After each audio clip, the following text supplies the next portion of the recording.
بسم اللہ الرحمن الرحیم۔ السلام علیکم ورحمۃ اللہ وبرکاتہ۔ اللہم صلی وسلم وبارک علی سیدنا و نبینا محمد۔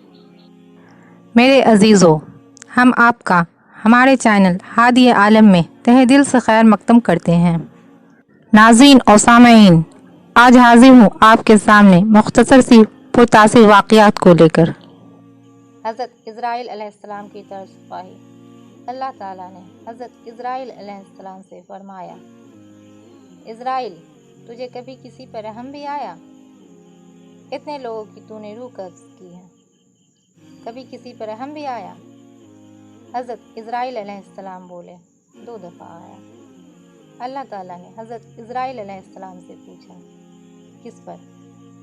حضرت اسرائیل علیہ السلام بولے، ایک کشتی ٹوٹ گئی تھی، اس میں ایک عورت حاملہ تھی، وہ ایک تختے پر سوار ہوئی، موجیں اسے اٹھا اٹھا کر پھینک رہی تھی، اور اس عورت کو اس حالت میں بچے کی پیدائش ہوئی، اور اللہ تعالیٰ آپ نے فرمایا، بچے کی ماں کی روح قبض کر لو۔ مجھے بچے پر بڑا رحم آیا کہ بچے کا کیا بنے گا۔ دوسری مرتبہ جب شداد نے جنت بنائی، 300 سال وہ ظالم جنت ہی بناتا رہا۔ جب شداد کی جنت مکمل ہو گئی، دیکھنے چلا وہ، ایک قدم اندر ایک باہر۔ اللہ تعالیٰ آپ نے فرمایا، شداد کی جان نکال لو، تو میں نے دروازے پر ہی شداد کو گرا دیا۔ تو مجھے اس پر بڑا رحم آیا کہ بدوقت دیکھ ہی لیتا۔ تو اللہ تعالیٰ نے فرمایا، شداد کا پتہ ہے کون ہے؟ حضرت اسرائیل علیہ السلام بولے، نہیں۔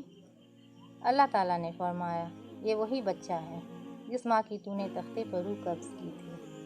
بے شک اللہ تکبر اور سرکشی کرنے والوں کو پسند نہیں فرماتے ہیں۔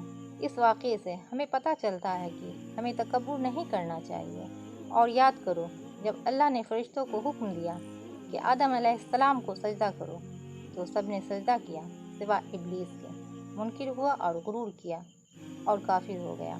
شداد نے اللہ کی جنت بنانے کی کوشش کی، لیکن اللہ تو العہد ہے، اس جیسا کوئی نہیں۔